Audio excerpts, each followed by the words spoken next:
Bonsoir, merci de me recevoir ici. Professeur Noël Tchani, candidat déclaré déjà pour la présidentielle de 2023? Vous savez, nous, à la force de changement, nous sommes des républicains. Et quand je dis républicains, c'est-à-dire des gens qui croient sincèrement dans le respect des textes de la Constitution, mais aussi dans le respect des us et coutumes démocratiques, comme cela se passe dans tous les pays. Quand on a eu une élection présidentielle comme celle qu'on a connue en 2018, on a un président de la République qui est sorti de ces élections-là. Il a un mandat de 5 ans. Nous croyons qu'il faut lui laisser le temps de travailler et de montrer de quoi il est capable. Il arrivera un moment où nous allons évaluer sa performance pour déterminer s'il a bien travaillé, s'il mérite d'être reconduit pour un deuxième mandat.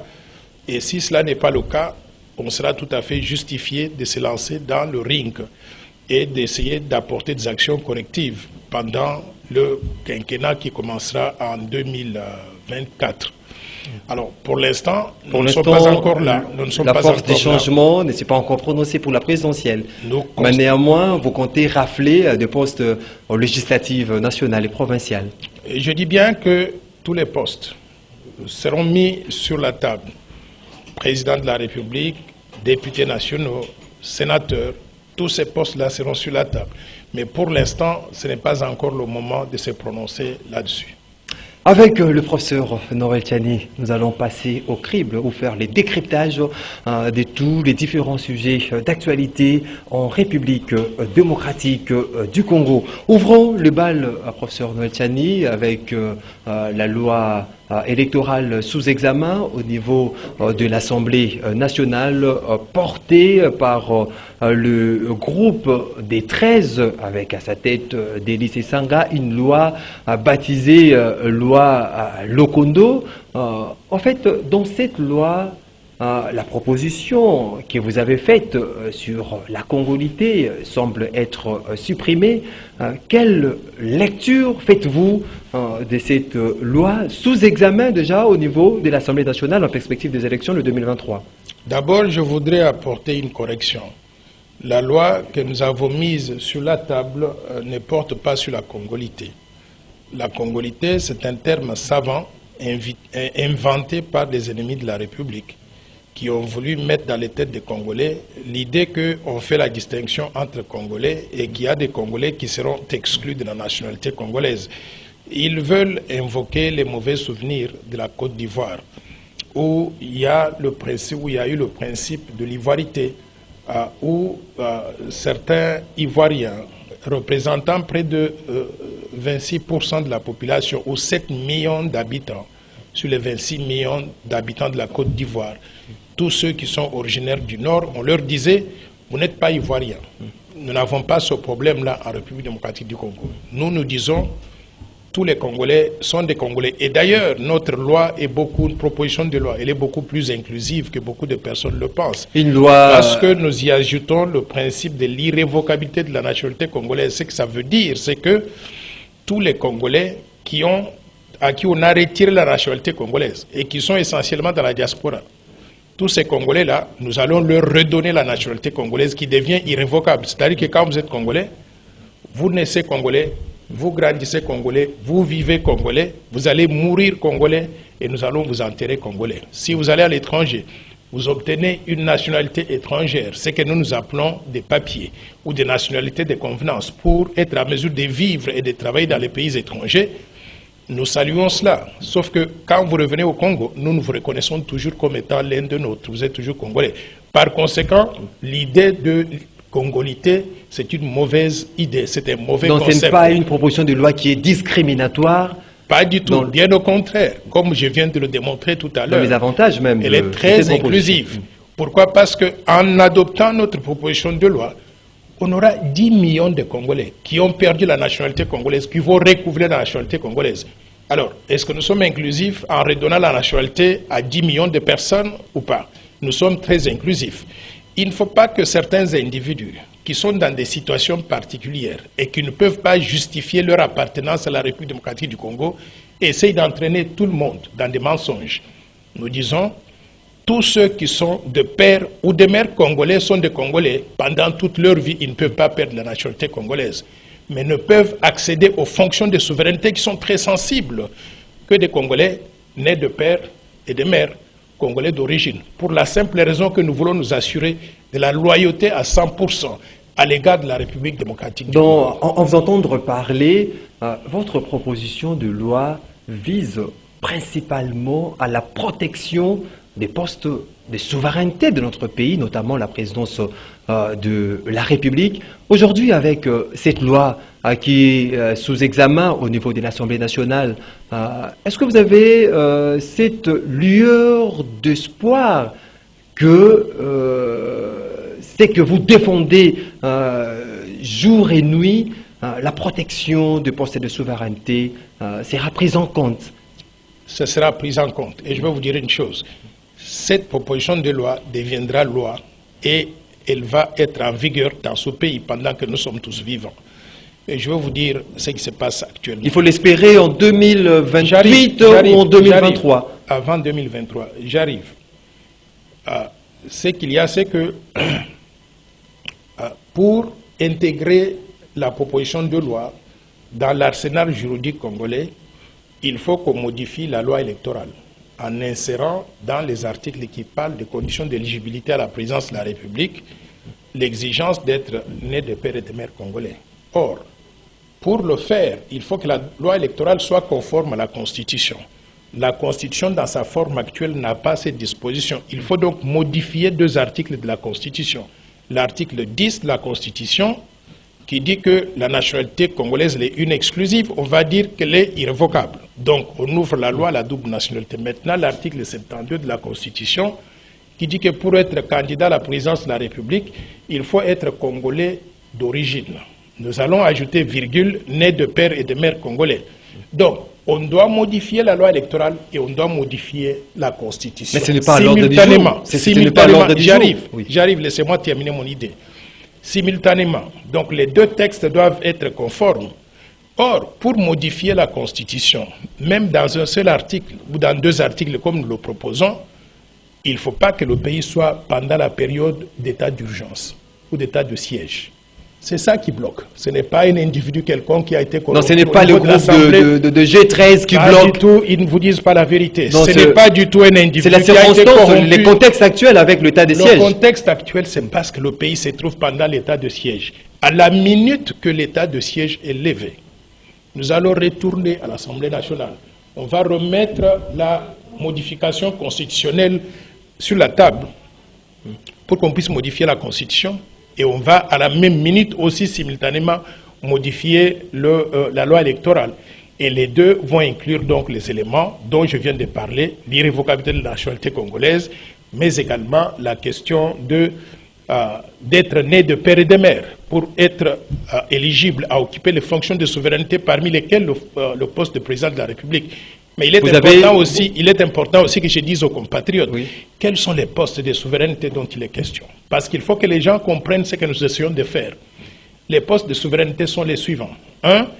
Président de la République, président du Sénat, président de l'Assemblée nationale, Premier ministre et les ministres régaliens, c'est-à-dire Finances, Défense, Justice, Affaires intérieures et Affaires étrangères, le haut commandement militaire de l'armée, le haut commandement du commissariat général de la police, les hauts magistrats de la République, les gouverneurs des provinces, tous les gouverneurs donc des provinces, le directeur de l'agence des migrations, la DGM, l'administrateur général de l'ANER, de l'Agence nationale de renseignement, le gouverneur de la Banque centrale du Congo, mais également le président de la Commission électorale nationale indépendante. En plus de cela, tous les époux ou toutes les épouses de tous ces postes verrouillés devront être aussi verrouillés. Donc voilà les postes dont il est question.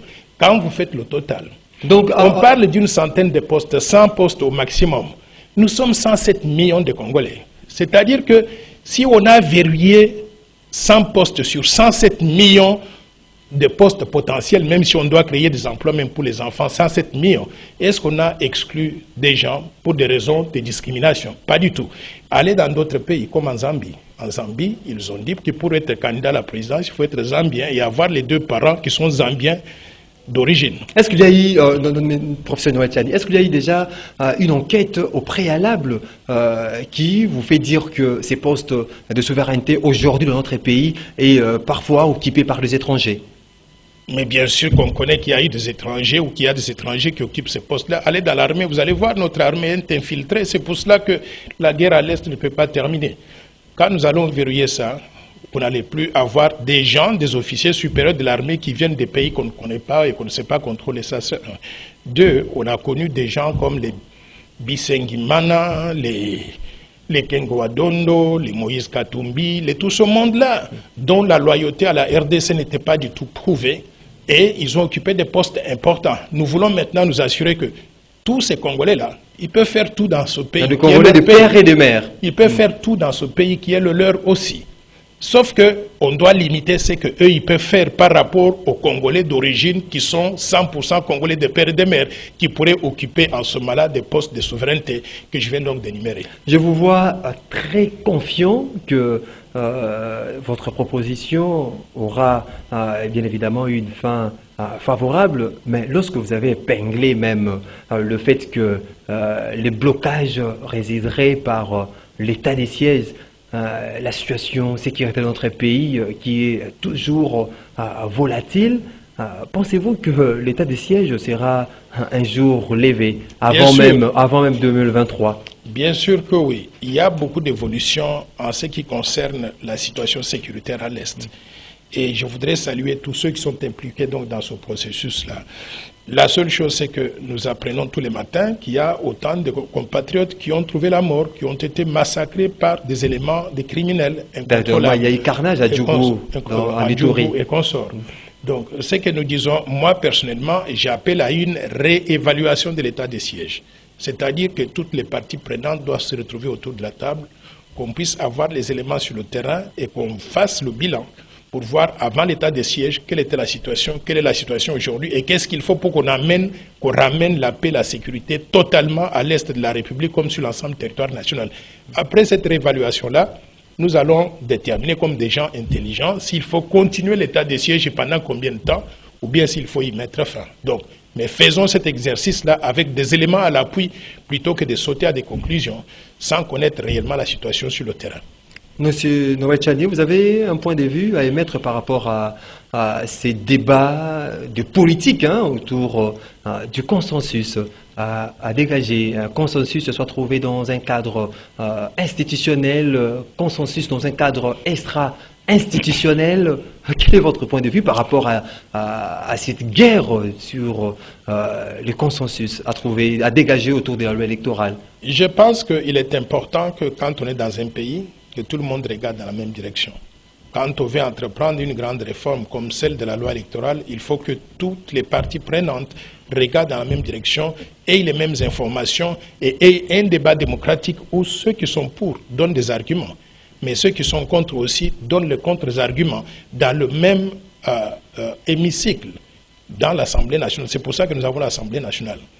Alors, moi je ne suis pas d'accord que quand vous êtes pour, vous êtes dans l'Assemblée nationale et quand vous êtes contre, vous sortez de l'Assemblée et vous dites non, pour que nous puissions avoir donc pour aller de l'avant, nous devons nous mettre autour de la table, partager le gâteau. Parce que c'est ça que ça veut dire ici. Quand les gens commencent à réclamer de pouvoir se mettre autour de la table, d'avoir le consensus, c'est pour partager le gâteau. Moi, je vais vous dire une chose, je ne demande rien. Pas un seul petit morceau de gâteau à partager en refusant de laisser le processus démocratique fonctionner. Donc ce que je demande, c'est que tous ceux qui ne sont pas d'accord, qu'ils aillent à l'Assemblée nationale, qu'ils expriment leur point de vue. Donc que les consensus soient trouvés à l'Assemblée nationale. À l'Assemblée nationale. Je ne veux pas qu'il y ait des dialogues. Donc vous avez l'expérience passée sur les dialogues, consultation, concertation, dialogue entre politiques qui se termine par le partage des gâteaux, des postes, des responsabilités. Je ne fais pas partie des gens qui réfléchissent de cette façon-là. Je considère que quand on a une Assemblée nationale, et surtout quand vous avez des députés là-bas, vous pouvez vous faire entendre. Regardez, moi je n'ai même pas de député à l'Assemblée nationale, mais je me fais entendre. Pourquoi? Parce que quand j'ai un point de vue à donner, je le fais soit à travers les médias, soit je trouve les parlementaires qui sont là-bas et je leur dis, voici ma position, défendez cela. Alors, ceux qui ont des députés nationaux, pourquoi ils ne peuvent pas prendre les micros et défendre leur point de vue devant tout le monde? Mais ils sont catégoriques aujourd'hui, avoir la MOUCA, avoir l'FCC, ils sont catégoriques, ils ne veulent pas trouver le consensus au sein de l'Assemblée nationale, estimant que l'Union sacrée, les députés de l'Union sacrée sont majoritaires au niveau de l'Assemblée nationale, que leur voix sera étouffée. Je voudrais leur demander une chose, qu'ils nous signent un papier, qu'ils annoncent devant le peuple congolais que si on avait à faire ce dialogue-là, ils ne vont demander aucun poste dans le gouvernement de l'Assemblée nationale. Qu'ils nous signent un papier et qu'ils le disent avant qu'ils s'engagent. Parce que vous allez voir qu'à la fin de la journée, ils cherchent la même chose, le partage du gâteau. Et moi, je ne réfléchis pas comme ça. Est-ce que dans tous ces débats, dans toutes ces revendications, sit-in de part et d'autre marches, ça nous laisse entrevoir la tenue des élections en 2023 ou bien... Nous n'avons pas de choix que de respecter le calendrier électoral.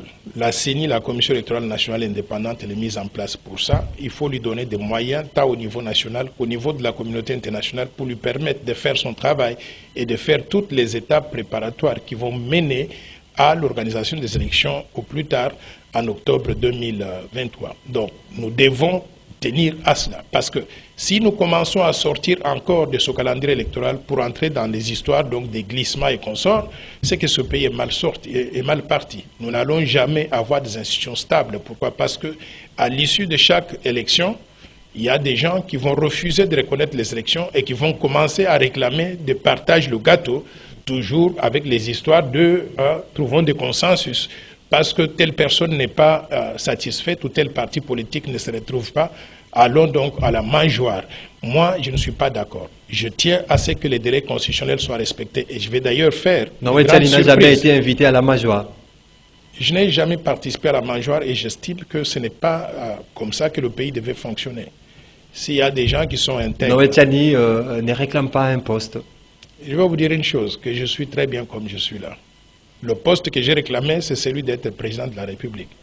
Vous savez, si j'étais président de la République, j'aurais tiré ce pays-là par le nez et j'aurais transformé fondamentalement la façon dont la RDC est structurée et fonctionne. Avec votre loi Marshall? Avec le plan Marshall. C'est une vision de développement. Je continue à penser que ceux qui ont des visions de développement, qu'ils les mettent sur la table, qu'on puisse comparer et qu'on sache qui a les meilleures idées pour gérer le pays. Et moi, je vous assure que le plan Marshall est revisé. C'est-à-dire celui que j'ai présenté en 2018, là. Il est mieux aujourd'hui parce que je l'ai mis à jour pour tenir compte des effets de la crise russo-ukrainienne, mais également de la pandémie de Covid-19. Nous avons aujourd'hui un plan Marshall qui est une véritable vision pour transformer ce pays, pour sortir de la situation du sous-développement, en faire un pays émergent à l'espace de 15 ans, créant au passage des emplois et des opportunités pour tout le monde et surtout embarquant les Congolais dans le processus de développement, chose qui n'a jamais existé jusqu'aujourd'hui. Espérons qu'un jour, vous deviendrez président de ces pays. Espérons. Il est permis de rêver. Hein? Vous savez, Dieu est tout grand et tout puissant. Quand il a tracé, les Maliens disent au Mali, quand c'est marqué sur votre visage que vous allez le devenir, il n'y a personne qui va vous empêcher. Malheureusement, beaucoup de personnes ne peuvent pas lire cela aujourd'hui. Pourquoi? Parce qu'il n'y a que Dieu qui connaît ce qu'il a marqué sur mon visage ou sur le visage de chacun de nos compatriotes. Et s'il a déterminé que je serai président de la République, on va y arriver. Professeur Noël Tchani, avec toutes les innovations qui requièrent cette nouvelle loi sous examen au niveau de l'Assemblée nationale, pensez-vous que nous irons aux élections crédibles, transparentes et apaisées en 2023? C'est mon souhait. Et ça doit être le souhait de tous les Congolais. Je disais tout à l'heure, quand on a des délais constitutionnels, il faut apprendre à les respecter. Maintenant, il y a des étapes préparatoires qui peuvent rassurer tous les Congolais pour montrer qu'on aura des élections crédibles et transparentes. C'est pour ça que les innovations qui sont introduites dans le cadre de la loi électorale, il y en a qui font du sens, il y en a qu'il faut élaquer. Et je voudrais dire par exemple que si nous avons une loi électorale qui n'inclut pas les conditions d'éligibilité des pères et des mères, dans cette loi-là, c'est que cette loi-là, elle est biaisée. Elle est pilotée par des gens qui sont achetés avec de l'argent pour faire offense, pour faire objection. Il faut qu'il y ait cette acception de père et de mère. Il y a des gens qui sont payés pour défendre le point de vue des individus et éviter de représenter le point de vue des Congolais. Vous savez, j'ai été dans une réception hier, quelque part. La réception, la fête avait commencé depuis 18 h. Je suis arrivé à 19h30. À la minute, la salle était pleine. À la minute que je suis entré dans la salle, littéralement, c'était comme un brouhaha qui sortait de là. Tout le monde a crié, de père et de mère. Et j'ai compris que nos compatriotes, ils ont compris. Ils comprennent pourquoi nous défendons ce point de vue-là. Ce n'est pas pour moi. Ce n'est pas pour mes enfants. C'est pour les enfants des enfants des enfants de nos enfants. C'est-à-dire pour que ce Congo-là continue à exister en tant que pays souverain. Vous savez, j'ai beaucoup de peine quand je passe sur le boulevard du 30 juin et je vois la maison de Patrice Emery Lumumba. Ou quand je rencontre les enfants de Patrice Emery Lumumba comme les Juliana ou bien les François. Et je me dis, mais regardez-moi ces enfants, ces compatriotes, dont le père s'est sacrifié pour nous, pour ce pays, pour la souveraineté nationale. Il y en a eu beaucoup comme ça qui se sont sacrifiés. Et aujourd'hui, 62 ans après l'indépendance de la RDC, nous voulons remettre le Congo dans les mains des gens qui n'ont pas de loyauté à l'égard du pays, aux étrangers en quelque sorte. Moi, je pense que nous pourrions être qualifiés de naïfs si cela arrivait. Faisons tout pour défendre la RDC et sa souveraineté nationale, pour que ce pays-là soit géré par nous, même si nous avons commis des erreurs de gestion de gouvernance. C'est notre pays. Pour que demain, après-demain, on laisse le Congo dans les mains toujours des Congolais, des gens qui sont les propriétaires de ce pays. C'est ça le sens de ma bataille. C'est ça le sens de ma bataille et c'est ça le sens de cette proposition de loi connue aujourd'hui comme étant la loi de père et de Avant mère. de passer à un autre sujet, que diriez-vous à tous ces mondes qui estimaient qu'après les débats de la loi électorale au niveau de l'Assemblée nationale, la loi qui vise à protéger les postes de souveraineté par vous, proposé, endossé par Singhi Pouloulou au niveau de l'Assemblée nationale pour la présenter, était totalement morte? Non, la loi n'est pas morte, c'est que les gens n'ont pas l'information. D'ailleurs, je voudrais inviter tous les compatriotes qui s'y intéressent. Je vais animer une conférence le 20 mai, ce vendredi, à l'IFASIC, à partir de 10 h. L'entrée est libre, tout le monde est invité. Venez, on va partager plus d'informations sur la loi et où est-ce qu'on en est. La loi n'est pas morte, et bien au contraire, elle est très vivante. Et elle va être approuvée par l'Assemblée nationale et elle sera promulguée par le chef de l'État dans ce pays avant 2023. Comme je vous ai dit tout à l'heure, la seule chose contrainte que nous avons, c'est le fait que nous avons l'état de siège. L'état de siège ne permet pas qu'on puisse modifier la Constitution. Or, inclure cette loi dans la loi électorale implique aussi une modification de 2 articles de la Constitution, ce qui est interdit par l'état de siège. Mais aussitôt que l'état de siège est levé, on pourra modifier la Constitution et aussi modifier la loi électorale. Et le principe de père et de mère sera inclus bien dans la loi électorale, mais également dans la Constitution. J'espère que certains ont été par rapport au bien de cette proposition de loi, Noël Tchani, qui n'est pas totalement morte. Cette loi est bel et bien, cette proposition de loi est bel et bien vivante. Nous devons attendre que l'état des sièges soit levé afin que nous assistons au débat systématique sur cette proposition de loi dit de père et des mères au niveau de l'Assemblée nationale. Noël Tchani, parlons-en à présent de cette gouvernance. On parle de la bonne gouvernance sous les régimes Tshisekedi, de voir la réserve d'échange très majorée à 4 milliards de dollars américains, la DGI faire de prouesses pendant 4 mois après des 5 milliards de dollars américains.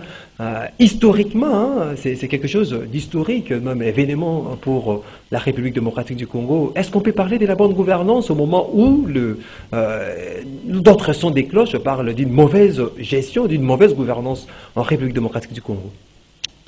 Oui. Bon, d'abord, je voudrais dire que lorsque Joseph Kabila partait du pouvoir, il avait laissé les réserves d'échange au niveau de 1,2 milliard, environ 1,2 milliard de dollars.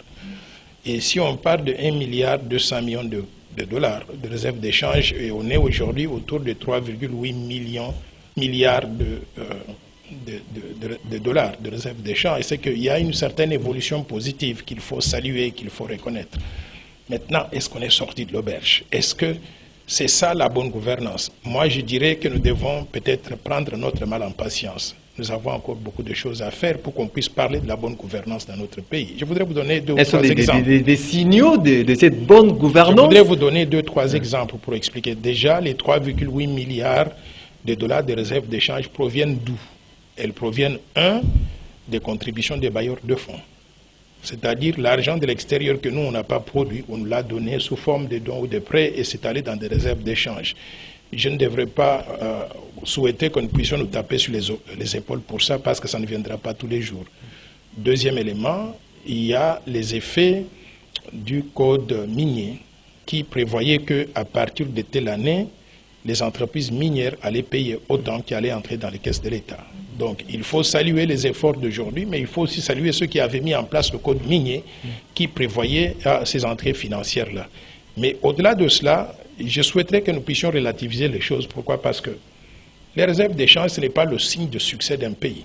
Et quand on a un pays de 107 millions d'habitants, et on parle de réserves d'échange de 4 milliards de dollars, moi je pense que c'est rien par rapport à ce que ce pays est capable de dégager. Au-delà de la réserve d'échange, de la DGI qui fait les dépassements de l'assignation prévue. Pourquoi est-ce que la DGI ne le faisait pas hier? Parce que tout l'argent était volé. Les individus qui travaillaient là-bas, ils prenaient l'argent qui devait aller dans les caisses de l'État, ils mettaient ça dans leur poche privée. J'ai entendu même au niveau du ministère des Finances, des gens qui achetaient des avions, des petits fonctionnaires de l'État qui arrivent à acheter des avions avec l'argent du Trésor public. Donc c'était du n'importe quoi qui s'est passé hier. Si auparavant maximisé de 3 millions de dollars américains par mois, aujourd'hui il y a un terme de milliards qui sont mobilisés par mois. J'arrive. Donc ce que je veux dire, c'est que toutes ces régies financières-là, on doit regarder leur performance pour voir est-ce qu'elles peuvent faire mieux que ce qu'elles faisaient hier. Et pourquoi hier elles ne le faisaient pas, aujourd'hui elles le font. Donc s'il y a un semblant d'état de droit avec le contrôle effectué par l'IGF, l'Inspection Générale des Finances, tant mieux. Et je voudrais saluer donc ces efforts-là. Mais je voudrais aussi relativiser les choses. Pourquoi? Parce que moi, je pense que nous ne devons pas commencer à applaudir qu'il y a autant de réserves d'échange dans les caisses de l'État pendant que nous avons des compatriotes qui n'ont rien ressenti dans leur assiette de la ménagère. Pourquoi? Parce que dehors, on ne peut pas parler donc d'une accumulation de réserves d'échange pendant qu'il y a aussi accumulation de la dette intérieure. Non seulement la dette intérieure au sens de ceux qui ont vendu des biens et services donc à l'État et qui ne sont pas payés, mais aussi du point de vue de fonctionnaires de l'État qui ne sont pas payés comme il se devait. Des enseignants, des militaires, des policiers qui accumulent. Il y a une majoration à 30% des salaires de base d'agents fonctionnaires de l'État. C'est bien. Je voudrais saluer cette mesure-là. Sauf que j'ai peur qu'elle soit beaucoup plus une illusion monétaire que la réalité. Pourquoi? Parce que quand vous regardez sur le marché des biens et services, l'augmentation des prix a été de combien? S'il y a eu augmentation des prix de 30, 40, 50% et qu'il y a eu augmentation aussi des salaires de 30 à 45%, c'est que sur le plan du pouvoir d'achat net, on n'a pas fait beaucoup de progrès.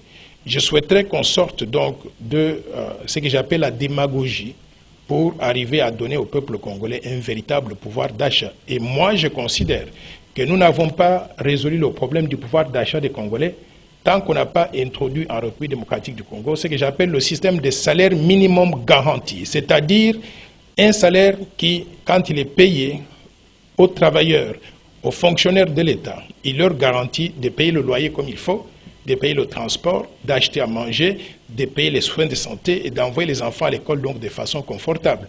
Et dans le cadre du plan Marshall de Noël Tchani pour la reconstruction et le développement de la RDC, j'avais déterminé que ce salaire minimum garanti qui puisse permettre à quelqu'un de vivre correctement est d'au moins 1 000 $ par mois. Je suis écœuré quand je vois des policiers, des militaires, des enseignants qui touchent encore 100 $ par mois. Et si on leur ajoute 30% de cela, c'est-à-dire 130 $ par mois, c'est toujours insuffisant pour arriver à vivre. Donc, faisons des efforts collectivement pour ramener ce salaire minimum garanti à un niveau qui soit acceptable. Et cessons donc d'applaudir pour des choses qui sont beaucoup plus cosmétiques, mais qui ne traduisent pas une amélioration considérable du pouvoir d'achat des Congolais.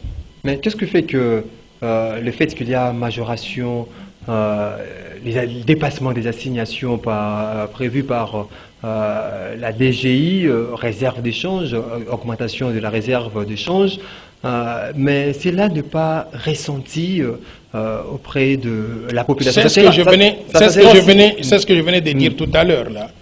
Quand vous augmentez les salaires de 30% à 45% et que les prix sur les biens et services, sur les marchés des biens et services augmentent aussi de 30 à 50%, quand vous regardez le pouvoir d'achat net, il n'a pas connu une amélioration considérable. Donc les gens sont contents parce qu'ils disent que la semaine dernière, j'ai gagné 100 000 francs congolais par mois comme salaire et aujourd'hui, on m'a donné 130 000 francs congolais. Mais les gens ne se posent pas la question de savoir, avec 100 000 francs congolais, j'étais incapable de payer mon loyer et ma nourriture. Avec 130 000 francs congolais, je suis incapable de payer mon loyer et ma nourriture. Donc il n'y a pas eu une amélioration considérable. Ce que je souhaite, c'est que j'invite encore une fois de plus le gouvernement à être réaliste. Réfléchissons sur la mise en place du système de salaire minimum garanti indexé, qui pourra refléter le véritable pouvoir d'achat des Congolais, pour que quand on leur donne un salaire, tenant compte de ce système de salaire minimum garanti indexé, ça puisse se traduire par une amélioration du pouvoir d'achat, plutôt qu'avoir des statistiques qui, on dit, amélioration du taux de croissance, amélioration, augmentation donc de la masse salariale d'autant, et ainsi de suite, mais à la fin de la journée, le pouvoir d'achat n'a pas changé donc d'un iota. Il faudrait que nous soyons donc réalistes, et j'invite le gouvernement à tenir compte de ces remarques-là.